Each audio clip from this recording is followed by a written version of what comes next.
Hello, I am Brian, and in today's video I'm going to do a short tutorial on how to use the Minecraft scoreboard display.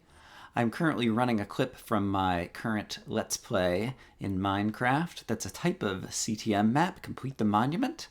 And you will notice on the right-hand side of the screen, I'm using the scoreboard to keep track of a couple of items. I'm keeping track of how many times I've died, as well as how many CTM blocks I've accumulated thus far.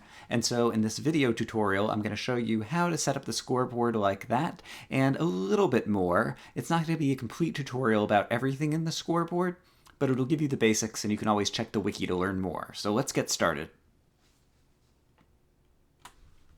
The scoreboard uses commands, and so to use it in a single-player world, you'd have to have allowed cheats on, or in a multiplayer world, you'd have to be a server op. The first thing you need to do to use the scoreboard is create an objective. I've got a command at the bottom here, scoreboard objectives add a dummy score. Scoreboard objectives add is the name of the command. The next thing is just the name of the objective. You can name it whatever you want. It's just a way to refer to it later. Here I've just called it A. Dummy is something called the criteria. We'll come back to that later. And finally, score is the display, what will actually show on the screen if we put it up in the sidebar. So I'll go ahead and execute that command first. Next, I'm going to give this scoreboard objective a display slot. There are 3 different display slots: the sidebar, a list that appears on the tab screen at the top of the screen, and below name, which is something that appears above a player's head and below their name tag. In this case, the command at the bottom is scoreboard objectives set display sidebar A, which says I want to display the objective named A in the sidebar. Let's execute that. So far, nothing has happened because we don't have any players with points in that objective, so we'll set that up next. Next, I'm going to manually set a player's score in a particular objective. The command at the bottom is scoreboard player set. Brian is the name of the player. A is the name of the objective, referring back to what we created before. And 42 is the score.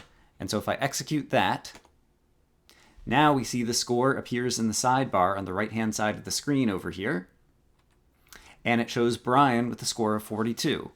An important thing to note is that Brian would be the in-game name of a player, but there's no player named Brian, or if there is, I don't know who he is. It just can be kind of any name or word that you want to put over there that's represented by a player.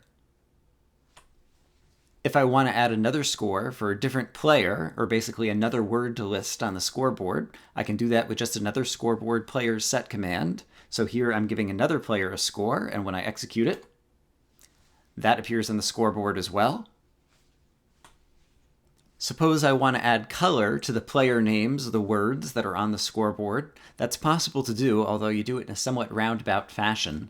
Colors are an attribute of teams, and so we need to create some teams and put the players in the teams, and then assign the teams different colors. And so the first thing I'll do is create a team. I'm going to say scoreboard teams add, and then the name of a team. I'll name it Greenies. So we've added a new team.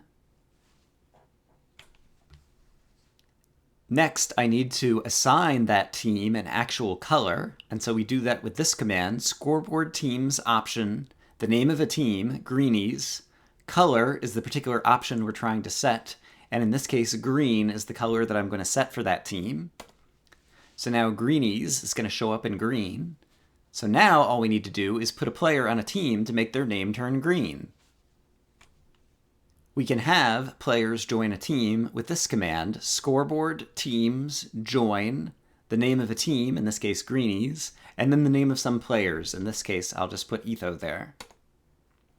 So we've added Etho to Team Greenies. Team Greenies shows up in green, and as a result, on the right-hand side of the screen, now Etho's name turns green.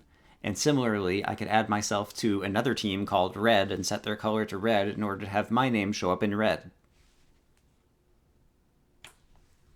Let's show a different way to add an objective in a different location for display. Scoreboard objectives add, B is the arbitrary name I'm going to give this objective, deathCount is the criteria rather than dummy, and death is the display name.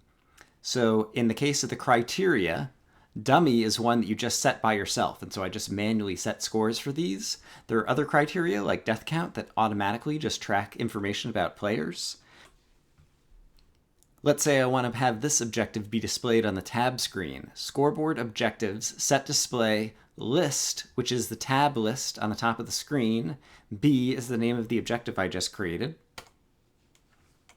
And so if I press tab, it's going to show the current players online. In this case, Brian MCN is me, and the number of deaths that they have. And so let's try seeing if the death counter is getting killed properly, or sorry, displayed properly by typing /kill so that I kill myself. And then if I look up on the tab screen, now it says 1 for my death counter. And so basically, this is a display that pops up each time you press tab. It shows the current players who are online and their current score and the objective whose display was being set up there. And so this way I can kind of track multiple objectives. I've got one kind of arbitrary one going in the sidebar, and I've got another one tracking the online players' death counts up top. The Minecraft wiki has a lot of information about the scoreboard, and that's where I've gotten all the information that I'm using for this tutorial. Basically, go check it out. I would say go create a creative world and just experiment with some of the commands in order to kind of learn how it works yourself. I found it a little bit fidgety to use. It took me a little bit of getting used to kind of figure out how to run all the commands and how some of them work or don't work. But it's definitely something that you can play around with and do some very cool things with, and so I'd encourage you to check it out.